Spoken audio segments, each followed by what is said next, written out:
الرحيم. اللهم صل على محمد وعلى آل محمد وبارك وسلم عليه.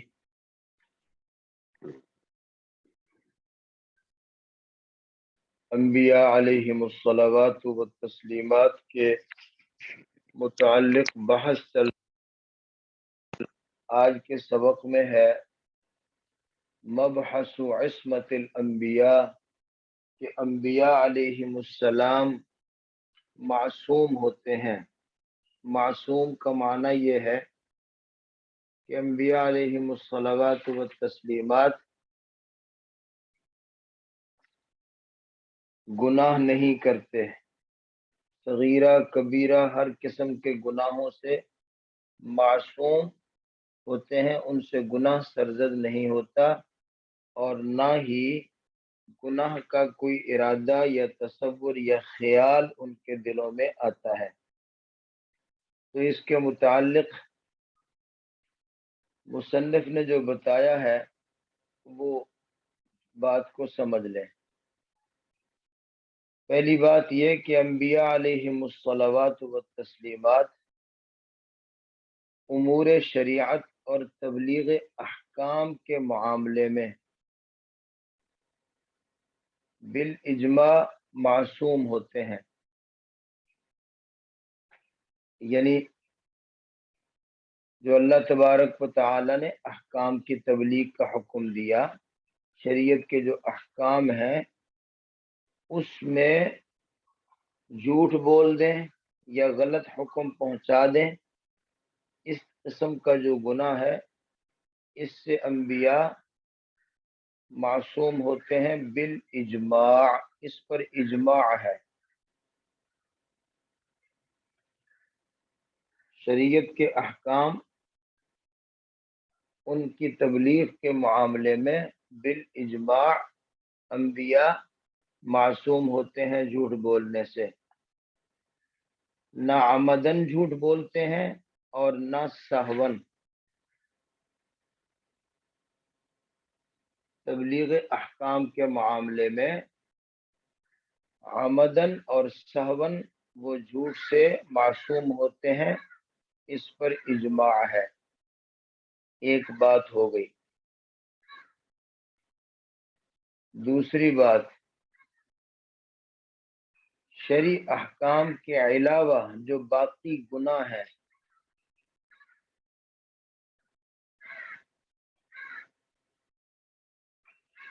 شریعت کے احکام کے علاوہ جو باقی گناہ ہیں ان میں جو کفر ہے، کفر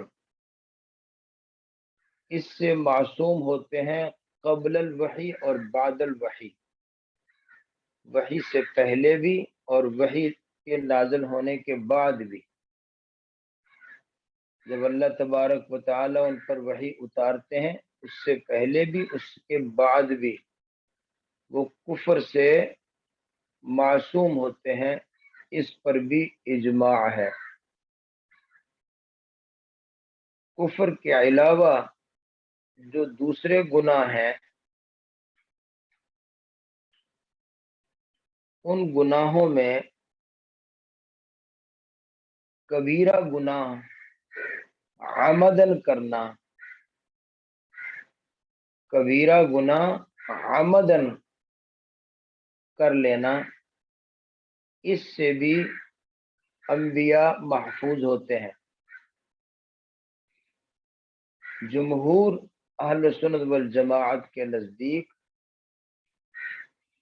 کفر کے علاوہ بھی دیگر تمام کبائر سے عمدن اس کے ارتکاب سے محفوظ ہوتے ہیں.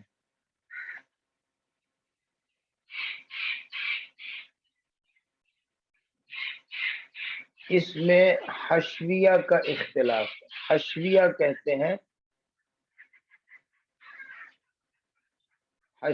کہتے ہیں کہ محفوظ نہیں ہوتے.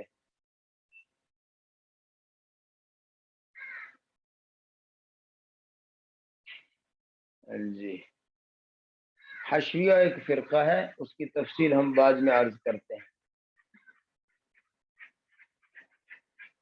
اس کے بعد کبیرہ گناہ سہون انبیاء سے سرزد ہو سکتے ہیں یا نہیں؟ اس میں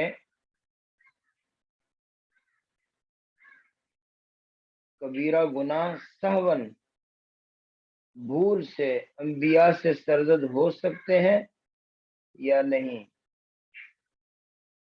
تو اس میں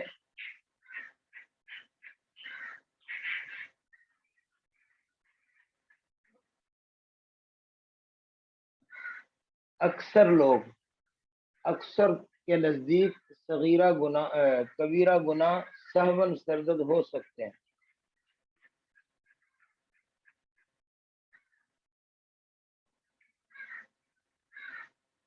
اچھا جی، آگے بات یہ کہ صغیرہ جو گناہ ہے وہ بھی انبیاء سے سرزد ہو سکتے ہیں یا نہیں؟ تو جمہور ماتریدیہ کے نزدیک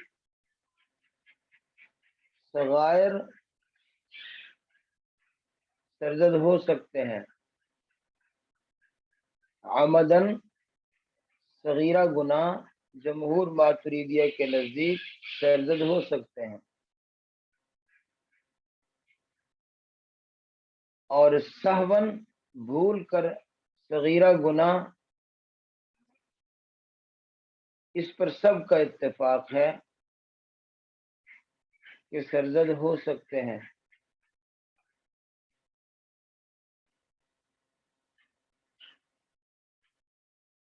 اور جبائی ایک فرقہ ہے، جبائی اور اس کے متبعین جو ہیں ان کے نزدیک اور اشاعرہ کے نزدیک صغیرہ گناہ عمدن سرزد نہیں ہو سکتے، سہون تو سب کے نزدیک سرزد ہو سکتے ہیں۔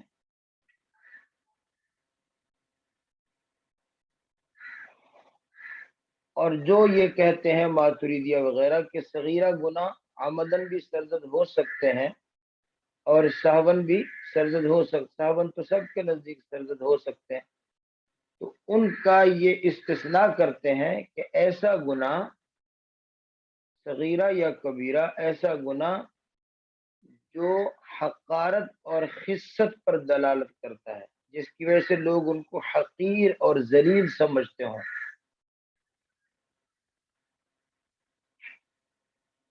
وہ سرزد نہیں ہو سکتے۔ جیسے کسی کا ایک آدھ لقمہ چوری کر لینا، یا تول میں ایک آدھ دانے کی کمی کر دینا، یہ صغیرہ گناہ۔ ایک دانہ کسی کا چرا لینا یا تولتے وقت ایک دانہ کم کر دینا، گندم کا ایک دانہ، چاول کا ایک دانہ، تو یہ اگرچہ معمولی سا اور چھوٹا سا گناہ ہے، لیکن یہ خست اور حقارت پر دلالت کرتا ہے، اس سے وہ سہون اور عمدن معصوم ہی ہوتے ہیں۔ لیکن محققین اس میں تفصیل یہ فرماتے ہیں کہ اگر بالفرض اس طرح کا کوئی گناہ سرزد ہوا بھی ہو تو فوراً اللہ تبارک و تعالی کی طرف سے تنبہ ہوتا ہے، وہ اس پر متنبہ ہو کر اس سے فوراً رجوع کر لیتے ہیں۔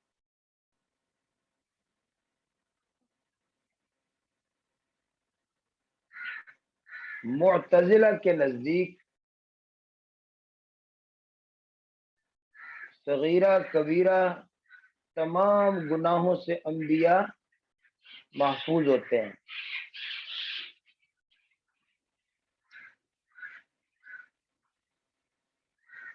اور علامہ تفتزانی محاکمہ کرتے ہیں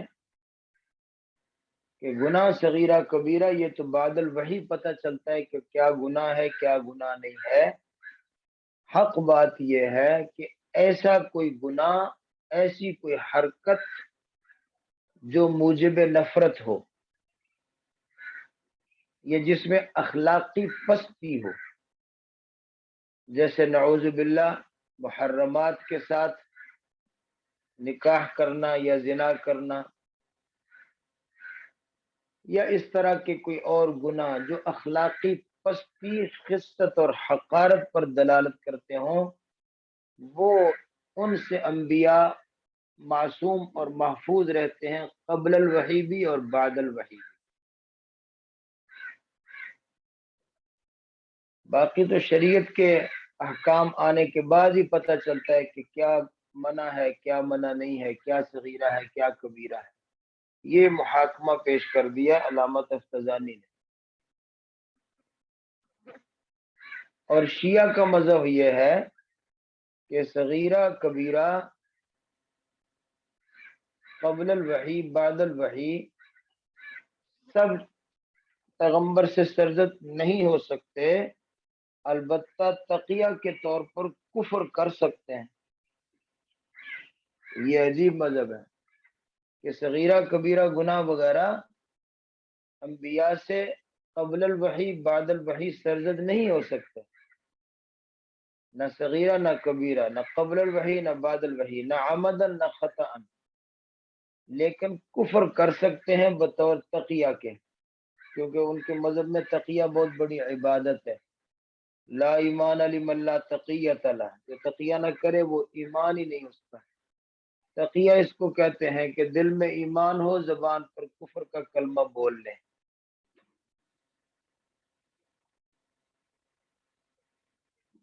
تو یہ ہے انبیاء کی معصومیت کے متعلق مذاہب اور اس کی تفصیل جو ہم نے عرض کر دی۔ اس کے بعد یہ بتایا کہ بعض ایسے واقعات جو انبیاء علیہم الصلوات و تسلیمات کی طرف منسوب ہیں، بعض اسرائیلی روایات، اس طرح کے واقعات، حضرت داؤد علیہ السلام کے، حضرت سلیمان علیہ السلام کے، یا دیگر انبیاء کے اس طرح کے واقعات جو ان کی طرف منسوب ہیں، جو خلاف شرع نظر آتے ہیں،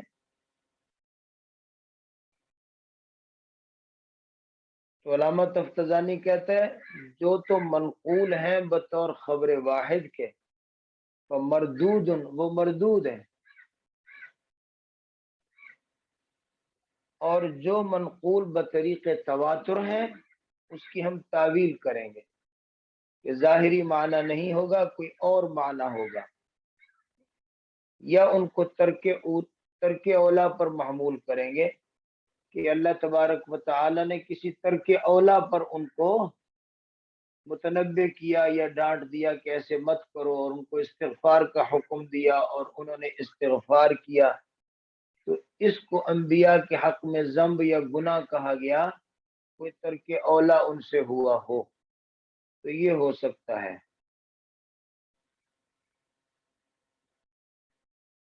یا ہم یہ تعویل کریں گے کہ وہ کوئی واقعہ کسی پیغمبر کا قبل البعثت ہوگا،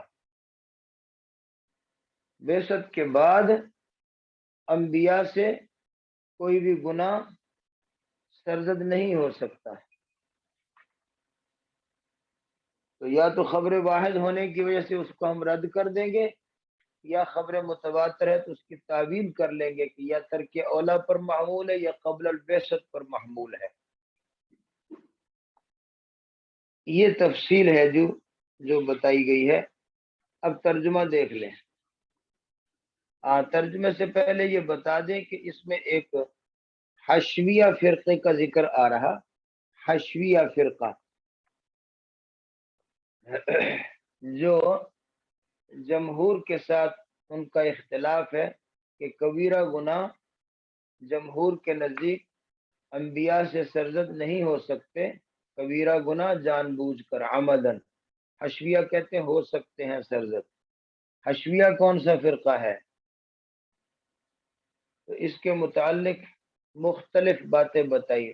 نمبر 1، حشویہ بمعنی مبتدعہ، بدعتی لوگوں کا کوئی فرقہ ہے۔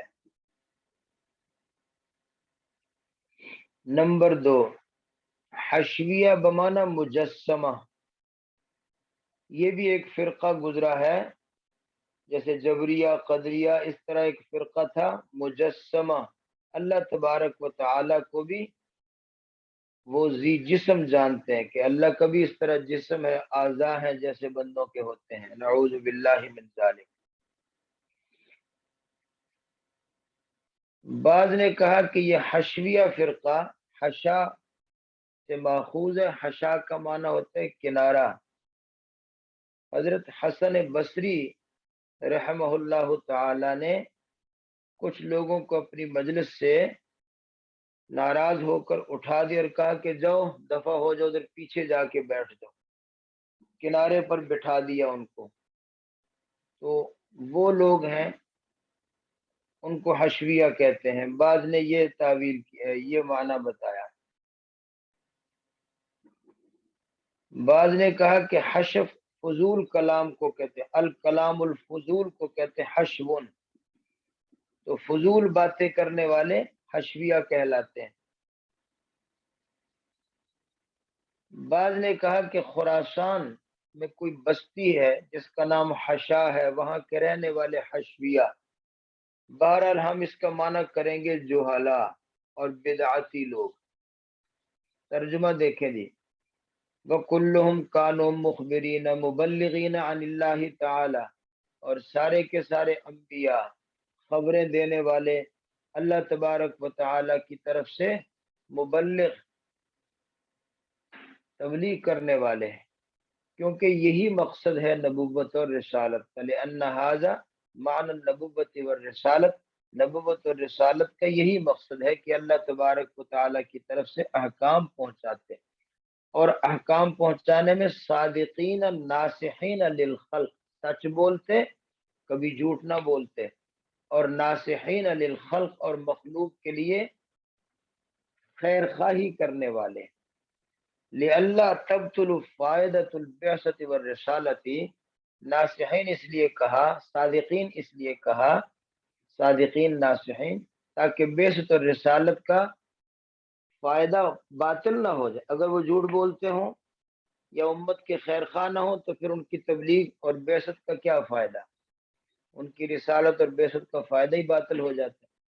وفی ھذا اشارۃ، اس میں یعنی صادقین ناصحین کہنے میں اشارہ ہے کہ انبیاء معصوم ہوتے ہیں عن الکذب، جھوٹ سے، خصوصاً ان معاملات میں جن کا تعلق شریعت اور احکام کی تبلیغ کے ساتھ ہو اور امت کی ہدایت کے ساتھ ہو، تو اس سے انبیاء معصوم ہوتے ہیں شرعی احکام میں۔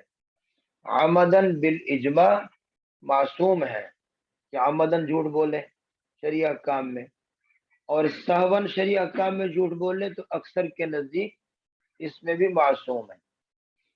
اور شرعی احکام کے علاوہ دیگر جو گناہ ہیں، اخلاقی گناہ، ان میں تفصیل ہے، فیہ تفصیل، اس میں کیا ہے جی؟ تفصیل ہے۔ تفصیل یہ ہے، وَهُوَ أَنَّهُمْ مَعْصُومُونَ عَنِ الْكُفْرِ قبل الوحی وبعدہ بالاجماع، کہ کفر سے تو وہ معصوم ہوتے ہیں وحی سے پہلے بھی اور وحی کے بعد بھی، بالاجماع، اس پر اجماع ہے۔ اسی طرح کبیرہ گناہ عمدن کرنے سے بھی وہ جمہور کے نزدیک معصوم ہوتے ہیں، قبل الوحی بھی اور بعد الوحی بھی، خلاف للحشویہ، لیکن اس میں بعض جہلا کا اختلاف ہے، اور جمہور کا اس میں اختلاف ہے کہ فی ان امتناعہ بدلیل السمع او العقل، کہ یہ جو انبیاء سے کبیرہ گناہ سرزد ہونا ممتنع ہے، اس پر دلیل سمعی ہے یا دلیل عقلی ہے، یعنی اس پر دلائل کیا ہے؟ بعض کے نزدیک عقلی دلائل ہیں کہ عقل کہتی ہے کہ انبیاء معصوم ہونے چاہیے، اور بعض کے نزدیک سمعی دلائل ہیں، یعنی قرآن و حدیث سے ثابت ہے۔ تو اس میں اختلاف ہے کہ دلائل کیا ہے۔ وَأَمَّا سَهْوًا، اور کبیرہ گناہ سہون سرزد ہو جانا تو اکثر کہتے ہیں کہ یہ ممکن ہے۔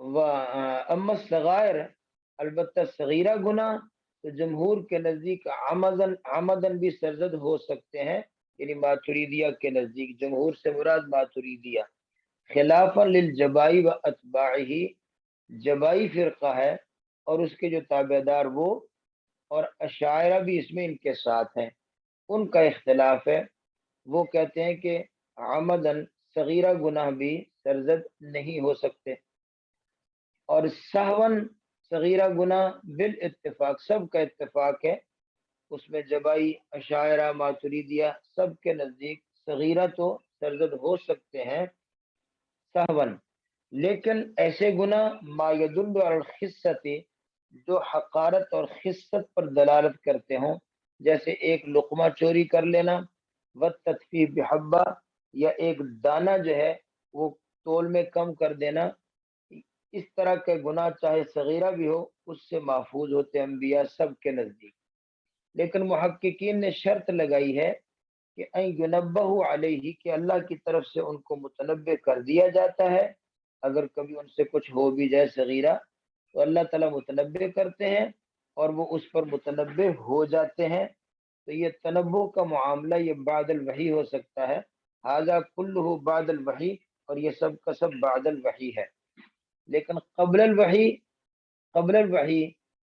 لا دلیل علی امتناع صدور الکبیرہ، کبیرہ گناہوں کے نہ ہونے پر کوئی دلیل نہیں ہے۔ ویسے عقل کہتی ہے کہ اللہ تعالیٰ ان کو قبل الوحی بھی کفر سے اور دیگر بڑے گناہوں سے محفوظ رکھتے ہیں۔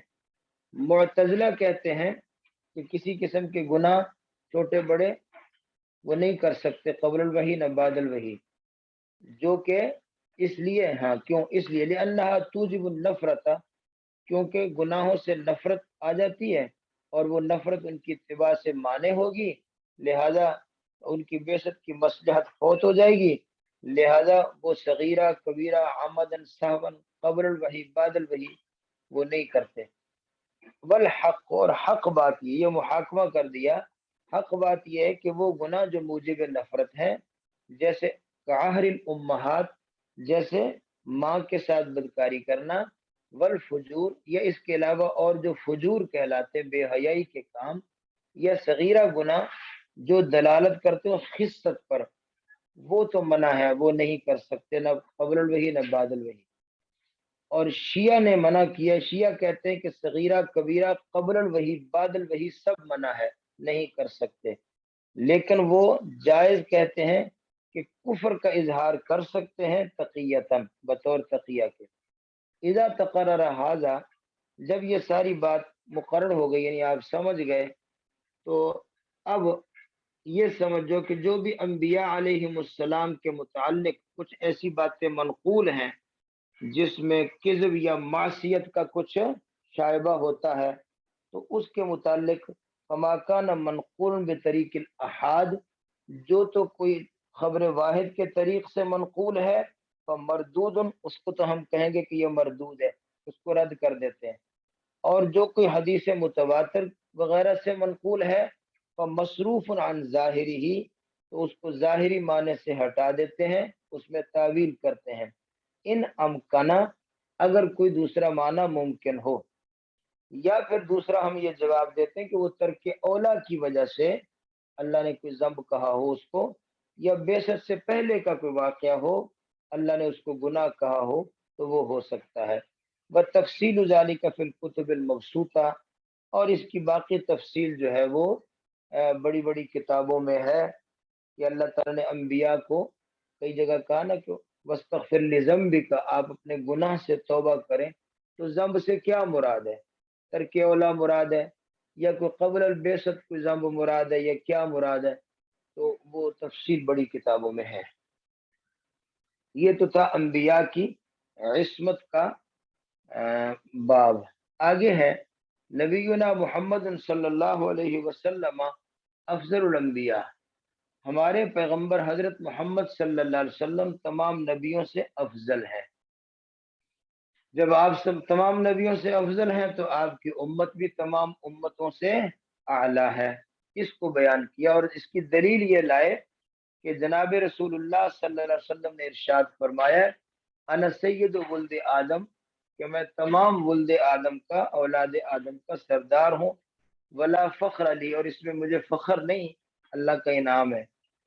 لیکن علامہ تفتزانی فرماتے ہیں کہ یہ حدیث دلیل تام نہیں ہے، اس لیے کہ ولد آدم سے مراد اولاد آدم ہے، تو حضرت آدم نکل گئے، کہ حضور صلی اللہ علیہ وسلم تمام اولاد آدم سے تو افضل ہیں، تو خود حضرت آدم سے بھی افضل ہے ہمارے نزدیک، اور اس کی کوئی دلیل نہیں بنتی، کیونکہ حدیث میں انا سید ولد آدم ہے، تو اس لیے یہ دلیل تام نہیں ہے۔ پھر اس کا جواب دیا کہ ولد آدم سے نوع آدم مراد لیا جائے، ولد آدم سے نوع آدم، کہ آدم کی تمام جو قسم ہے، نوع ہے، اس میں باپ بیٹا سب آ جاتے ہیں، تو پھر یہ دلیل بن جاتی ہے کہ حضور صلی اللہ علیہ وسلم سب سے افضل ہے۔ دیکھیے ترجمہ، افضل الانبیاء محمد، تمام نبیوں سے افضل محمد صلی اللہ علیہ وسلم ہے، کیونکہ اللہ تعالیٰ کا فرمان ہے کنتم خیر امت اخرجت للناس۔ اس میں کوئی شک نہیں کہ امت کو جب سب سے بہتر کہا تو اس لیے کہا کہ ان کا دین میں کمال ہے، بحسب کمالہم فی الدین، دین میں کمال کی وجہ سے کہا، اور یہ دین کا کمال یہ تابع ہوتا ہے نبی کے، جس نبی کے لوگ تابع دار ہوں، وذالک تابع لکمال نبیہم الذی یتبعونہ۔ تو معلوم ہوا کہ جب امت اعلیٰ ہے تو نبی بھی سب سے اعلیٰ ہے۔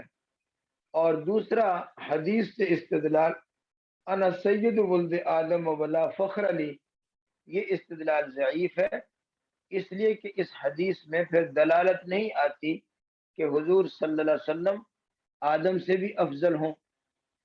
اس میں تو یہ ہے کہ من اولاد ہی، تمام اولاد آدم سے افضل ہیں، تو آدم سے افضلیت ثابت نہیں ہوگی۔ اس کا جواب میں نے آپ کے سامنے عرض کر دیا۔ اس سے آگے یہ بتایا کہ الملائکۃ لا یعصون اللہ، فرشتوں کے متعلق اہل سنت والجماعت کا عقیدہ یہ ہے کہ فرشتے گناہ نہیں کرتے، فرشتے معصوم عن الخطا ہوتے، گناہ نہیں کرتے، ان کے اندر گناہ کا مادہ اور ملکہ اور خواہش ہی نہیں ہوتی۔ انبیاء علیہم السلام بھی معصوم ہوتے ہیں جیسے کہ پہلے گزرا، لیکن ان کے اندر گناہ کا مادہ یا گناہ کا وہ ملکہ تو ہوتا ہے نا، شہوات اور وہ ساری چیزیں ان میں ہوتی ہیں، لیکن پھر بھی وہ معصوم ہوتے ہیں، یہ ان کی عظمت اور شان کی علامت ہے۔ اور ملائکہ جو معصوم ہوتے ہیں تو وہ تو گناہ پر قادر ہی نہیں، ان میں شہوات، ان میں خواہشات، ان میں بھوک، ان میں یہ چیز ہے ہی نہیں، وہ اس طرح معصوم ہوتے ہیں۔ تو فرشتے معصوم ہوتے ہیں اور اللہ کا حکم پورا کرتے ہیں، اور اللہ کے حکم سے کبھی بھی ہٹتے نہیں ہیں، کبھی تھکتے نہیں ہیں، کبھی خلاف ورزی نہیں کرتے۔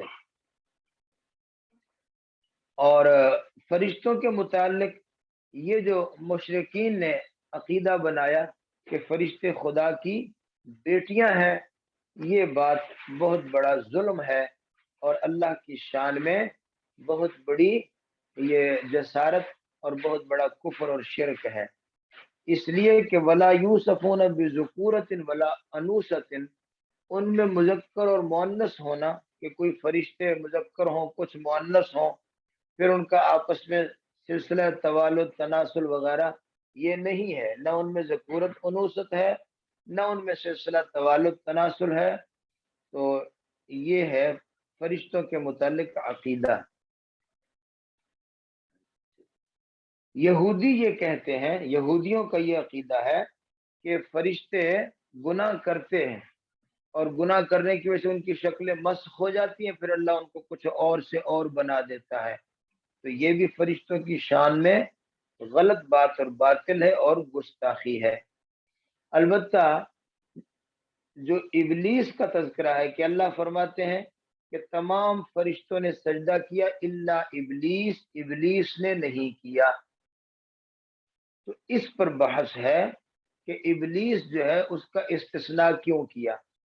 تو بعض کہتے ہیں استثناء اس لیے کیا کہ وہ بھی فرشتوں میں سے تھا، تو اللہ نے جب سب فرشتوں کو کہا کہ سجدہ کرو تو سب نے سجدہ کیا، اس نے نہیں کیا، تو یہ استثناء متصل ہے، یعنی فرشتوں میں سے سب فرشتوں نے سجدہ کیا، ایک فرشتہ ابلیس تھا جس نے سجدہ نہیں کیا، استثناء متصل ہے۔ لیکن جمہور کا قول یہ ہے کہ ابلیس جو ہے وہ فرشتہ ہے ہی نہیں، وہ جن ہے، وہ جن ہے، تو فرشتوں کے متعلق یہ عقیدہ ثابت ہو گیا کہ وہ گناہ نہیں کرتے۔ اس پر سوال پیدا ہوتا ہے کہ اگر وہ فرشتہ ہے نہیں، ہے نہیں فرشتہ، تو پھر الا ابلیس استثناء کیسے صحیح ہو گیا؟ کیونکہ حکم تو فرشتوں کو تھا سجدہ کرو، سب نے سجدہ کیا، الا ابلیس استثناء کیسے صحیح ہو گیا؟ یہ تو فرشتوں میں تھا ہی نہیں۔ تو اس کا جواب کیا دیا کہ یہ استثناء منقطع ہے۔ استثناء متصل کیا ہوتا ہے، استثناء منقطع کیا ہوتا ہے؟ آپ جانتے ہیں کہ جیسے جاء القوم الا حمارا، تو قوم میں پہلے ہی حمار شامل نہیں تھا، لیکن پھر بھی اس کا استثناء کیا جائے تو اس کو استثناء منقطع کہتے ہیں۔ تو یہ استثناء منقطع کا قبیل ہے کہ ابلیس پہلے ہی فرشتوں میں شامل نہیں تھا، لیکن جب سجدہ سب نے کیا تو اس کو بھی کر لینا چاہیے تھا، اس نے نہیں کیا، تو اس لیے اس کا استثناء کر دیا الا ابلیس۔ لیکن یہ سارے کا سارا تنازع جو ہے وہ اس وقت حل ہو جاتا ہے جب ہم ایک اور آیت مبارکہ پر نظر ڈالیں۔ وہ آیت مبارکہ یہ ہے کہ اللہ رب العزت نے سب فرشتوں کو حکم دیا تھا کہ سجدہ کرو، اور ابلیس کو الگ سے حکم دیا تھا کہ تو بھی سجدہ کر۔ تو پھر اللہ فرماتے ہیں جب میں نے سب فرشتوں کو بھی حکم دیا، ابلیس کو بھی حکم دیا تھا کہ سجدہ کر، تو سب نے کیا الا ابلیس، ابلیس نے نہیں کیا۔ تو پھر یہ بحث ہی ختم ہو جاتی ہے کہ استثناء منقطع ہے یا متصل ہے۔ بات یہ کہ اس کو مستقل حکم دیا گیا تھا، اور وہ کون سی آیت ہے؟ وہ سورۃ الاعراف میں ہے، قال ما منعک اللہ تسجد اذ امرتک، قال ما منعک اللہ تسجد اذ امرتک، کہ اللہ نے فرمایا تجھے کیا مانع تھا کہ تو نے سجدہ کیوں نہیں کیا، اذ امرتک، جب میں نے تجھے حکم دیا تھا۔ تو معلوم ہوا کہ فرشتوں کو بھی حکم تھا اور اس کو الگ سے حکم تھا کہ تو بھی کر سجدہ، تو سب فرشتوں نے کر دیا، اس نے نہیں کر دیا۔ تو اب یہ کہنا کہ بھئی یہ فرشتوں میں تھا یا نہیں تھا، یہ بحث ہی ختم ہو گئی۔ فرشتوں میں نہیں تھا اور اس کو الگ سے حکم تھا تو اس نے نہیں کیا، اس لیے اللہ نے الا ابلیس کہہ دیا۔ اور قرآن پاک میں کانا من الجن، یہ جنوں میں سے ہے، یہ جن ہے، یہ فرشتہ نہیں ہے۔ تو یہ ہے جی اس کے متعلق۔ باقی ہاروت ماروت جو دو فرشتے گزرے، ان کے متعلق جو عوام میں مشہور ہے کہ انہوں نے بھی گناہ کیا تھا، تو کہتے ہیں انہوں نے کوئی گناہ نہیں کیا تھا، وہ لوگوں کو جادو سکھاتے تھے، وہ لوگوں کے لیے آزمائش اور امتحان تھا، اور وہ اللہ کے حکم تھا، اللہ کے حکم کے مطابق ان کو آزمائش اور امتحان بنایا گیا تھا۔ تو اس آزمائش کی وجہ سے لوگوں کو جادو سکھاتے تھے، تو انہوں نے بذات خود کوئی گناہ نہیں کیا۔ پھر سوال یہ کہ اگر کوئی گناہ نہیں کیا تو ان کو سزا کیوں دی گئی؟ تو علامہ تفتزانی فرماتے ہیں کہ ان کو سزا ایسے دی گئی جیسے بعض دفعہ اللہ تبارک و تعالی انبیاء کو بھی کسی بات پر عتاب فرما دیتے ہیں، اس طرح ان کو سزا دی گئی، جیسے انبیاء کو بعض دفعہ اللہ تعالیٰ کسی بات پر ڈانٹ دیتے یا عتاب فرما دیتے۔ تو اس طور پر ہاروت اور ماروت کو سزا دی گئی، یہ علامہ تفتزانی کا کہنا ہے۔ اور اصولی بات یہ ہے کہ یہاں پر علامہ تفتزانی صاحب سے مسامحت ہو گئی، غلطی کر گئے۔ اہل سنت والجماعت کا اجماعی عقیدہ ہے کہ ہاروت ماروت کو کوئی سزا نہیں دی گئی۔ یہ ایسے عوام میں مشہور ہے کہ ان کو سزا دی گئی اور ان کو الٹا باندھ کر کنویں میں لٹکا دیا گیا، ایسی کوئی سزا ہے ہی نہیں، کیونکہ نہ انہوں نے گناہ کیا نہ ان کو سزا ہوئی۔ تو یہ سزا کا کہنا اور اس پر پھر تعویل کرنا کہ وہ ایسے ہے جیسے بعض دفعہ اللہ انبیاء کو بھی عتاب کر دیتے، یہ سب بات علامہ تفتزانی سے اور آپ کے مصنف سے غلطی ہو گئی۔ اب دیکھ لیجیے کتاب کو، والملائکۃ عباد اللہ تعالی، اللہ تعالیٰ کے بندے ہیں فرشتے، عباد بمانا عبادت کرنے والے، بندگی کرنے والے، عاملون بامرہ، اس کے امر کے مطابق عمل کرتے ہیں، علامہ دل علیہ قولہ، اس پر دلالت کرتے ہیں اللہ تعالیٰ کا فرمان، لا یسبقونہ بالقول وہم بامرہ یعملون، کہ اللہ تعالیٰ کی بات سے وہ آگے نہیں بڑھتے بلکہ اللہ کے حکم کے مطابق عمل کرتے ہیں، اپنی مرضی نہیں کرتے۔ اور اللہ تعالیٰ کا فرمان ہے لا یستکبرون عن عبادتہ، وہ اللہ کی عبادت سے تکبر نہیں کرتے، ولا یستحسرون، اور سستی بھی نہیں کرتے، تھکتے بھی نہیں۔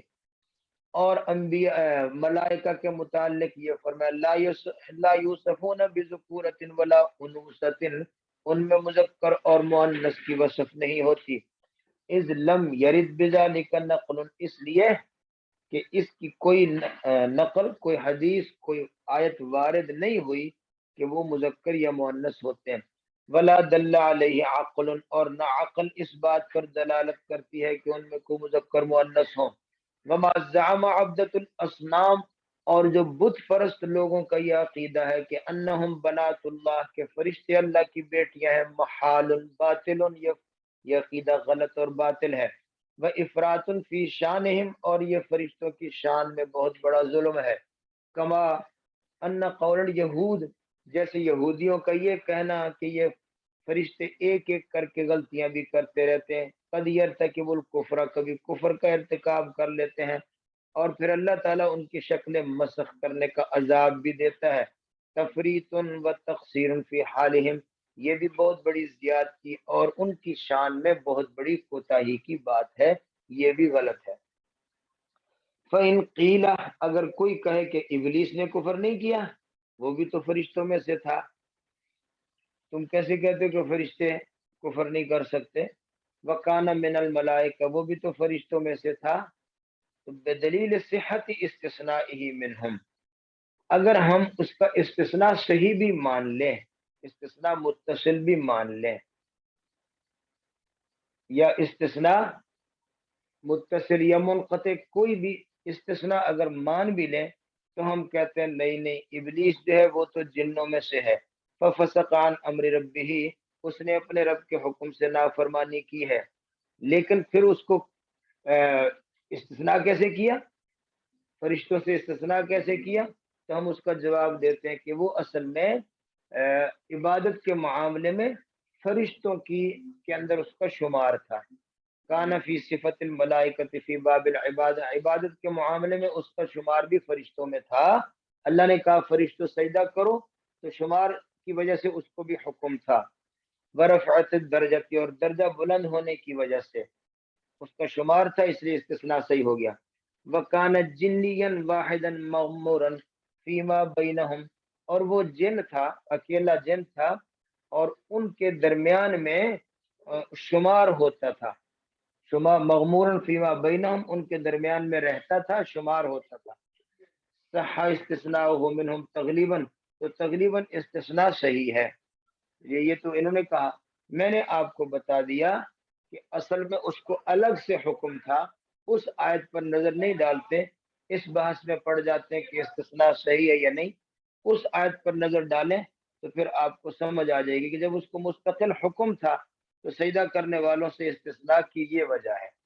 باقی رہا ہاروت ماروت کا مسئلہ، فالاصح انہما ملکان، صحیح بات یہ کہ وہ بھی فرشتے ہیں، اور ان سے کوئی کفر یا کبیرہ گناہ سرزد نہیں ہوا۔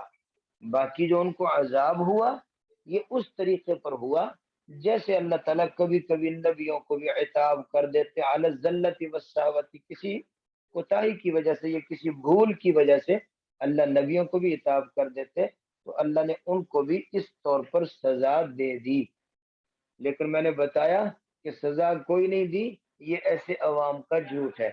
وَكَانَ يَعِظَانِ النَّاسِ، وہ فرشتے ہاروت ماروت لوگوں کو نصیحتیں کیا کرتے تھے، وَيَقُولَانِ، اور کہا کرتے تھے انما نحن فتنۃ فلا تکفر، کہ ہم تو فتنہ آزمائش ہے، تو کفر نہ کر۔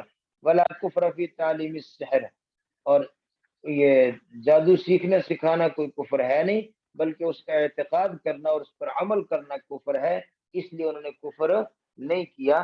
تو بغیر کفر کے صرف کسی کوتاہی پر جیسے نبیوں کو اللہ عتاب کرتے ان کو عتاب کر دیا، یہ علامہ تفتزانی کا کہنا ہے۔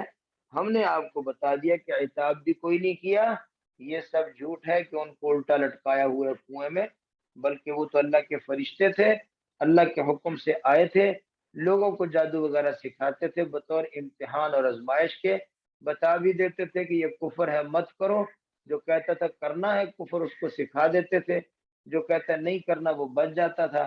جب اللہ تعالیٰ کی طرف سے اس طرح ان پہ امتحان ہوا اور وہ امتحان میں لوگ ناکام ہوئے اور جادو جو ہے وہ شائع اور ضائع ہو گیا، تو اللہ تبارک و تعالیٰ نے ان کو جادوگروں کو ان کو عذاب میں گرفتار کر دیا، اور جو فرشتے تھے ان کو اللہ نے واپس آسمان پر اٹھا لیا، وہ واپس چلے گئے۔ تو یہ ہے جی اصل حقیقت۔ تو یہاں تک یہ باب مکمل ہو گیا۔ آگے کتب المنزلہ جو آسمانی کتابیں ہیں ان کے متعلق بات ہے کہ آسمانی کتابیں کئی ہیں، تورات، انجیل، زبور اور قرآن پاک۔ اور اس پر یہ سوال کہ جب آپ کہتے ہیں یہ اللہ کا کلام ہے، آسمانی تمام کتابیں اللہ کا کلام ہے، تو کلام میں تو تعدد نہیں ہوتا، یہ تو کئی ہیں، ایک قرآن، ایک تورات، ایک زبور، ایک انجیل۔ تو اللہ تعالیٰ کی جو کلام ہے اس میں تو تعدد نہیں ہوتا، تو کتابیں تو متعدد ہیں۔ تو اس کا جواب دیا کہ جو کلام نفسی ہے، کلام نفسی یعنی اللہ تعالیٰ کے ارادے میں جو کلام ہے، ایک ہے کلام لفظی۔ کلام لفظی وہ ہوتا ہے جو مخلوق اپنی زبان سے کلام پڑھتے ہیں، اور جو اللہ کا کلام ہے اس کو ہم اس طرح لفظی نہیں کہتے جیسے مخلوق کے لفظ ہوتے ہیں، اس کو کلام نفسی کہتے ہیں کہ وہ اللہ کے ارادے کے اندر ایک کلام ہے۔ تو وہ واحد ہی ہے، چاہے تورات ہے، چاہے انجیل ہے، چاہے زبور ہے، وہ قرآن ہے، وہ اللہ کا کلام جو اللہ کی طرف جب نسبت کرتے ہیں تو وہ اس میں تعدد نہیں ہوتا، کیونکہ اللہ کی ذات میں تعدد نہیں ہے۔ تو جب مخلوق کی طرف نسبت کریں تو تعدد ہوگا، اللہ کی طرف نسبت کریں تو اس کو کلام نفسی کہتے ہیں اور اس میں کوئی تعدد نہیں ہے۔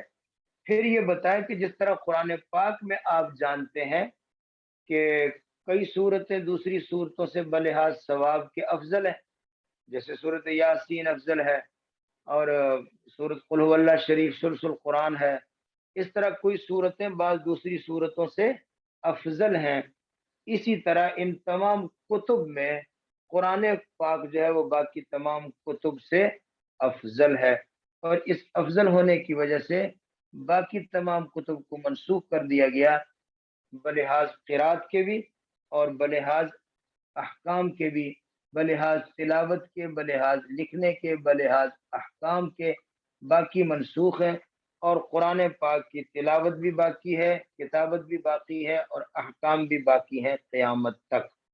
دیکھ لیں کتاب وَلِلَّهِ تَعَالَى كُتُبٌ أَنزَلَهَا عَلَى أَنبِيَائِهِ، اللہ تعالیٰ کی کئی کتابیں ہیں جو اللہ نے اپنے نبیوں پر نازل فرمائی ہیں، وَبَيَّنَ فِيهَا أَمْرَهُ وَنَهْيَهُ، اور ان کتابوں میں اللہ نے امر اور نہی کو بیان کیا، وَوَعْدَهُ وَوَعِيدَهُ، اللہ نے وعدے بھی بیان کر دیے اور اپنے وعید یعنی اپنے عذاب بھی بتا دیے، وَكُلُّهَا كَلَامُ اللَّهِ تَعَالَى، اور یہ ساری کتابیں اللہ کا کلام ہے، وَهُوَ وَاحِدٌ، اور اللہ کا کلام وہ ایک ہی ہے۔ یہ تعدد اور تفاوت یعنی متعدد ہونا، دو تین چار ہونا، یہ اس نظم میں ہے، یعنی اس قرات میں ہے، المقروب جس کو ہم پڑھتے ہیں، المسموع جس کو ہم سنتے ہیں، اس اعتبار سے تو کہہ سکتے ہیں کہ تعدد ہے، اللہ کی کلام اللہ کی جب نسبت کریں تو وہ ایک ہی ہے۔ اور فرمایا کہ وہ بھی حاضر اعتبار، اس اعتبار سے کہ یہ متعدد ہیں تو اس تعدد کے اعتبار سے قرآن ان سے افضل ہو گیا۔ قرآن کے بعد افضل تورات، پھر انجیل، پھر زبور۔ جیسے قرآن ایک ہی کلام ہے، اس میں کوئی فضیلت کا تصور نہیں ہو سکتا کہ کچھ قرآن دوسرے قرآن سے افضل ہو، فی نفسی اس میں کوئی فضیلت کا تصور نہیں ہو سکتا، البتہ بعض صورتوں سے افضل ہیں، وہ ثواب کے لحاظ سے کہ ان کو پڑھنے کا ثواب زیادہ ہے۔ تو کہتے ہیں اعتبار قرات اور کتابت کے ہو سکتا ہے کہ بعض صورتیں بعض سے افضل ہوں، جیسے کہ حدیث میں آتا ہے، فی نفسی قرآن سارے کا سارا اللہ کا کلام ہونے میں برابر ہے۔ اور فضیلت کی حقیقت کیا ہے کہ اس کا پڑھنا افضل ہوگا، یا یہ کہیں کہ ایک صورت کو پڑھنے سے زیادہ نفع ہوگا بنسبت دوسری صورتوں کے، تو افضل اور انفع بلحاظ نفع اور ثواب کے فرق ہوگا۔ کلام اللہ ہونے میں سب برابر ہے، کوئی فضیلت نہیں ہے کسی صورت کو دوسری کسی صورت پر۔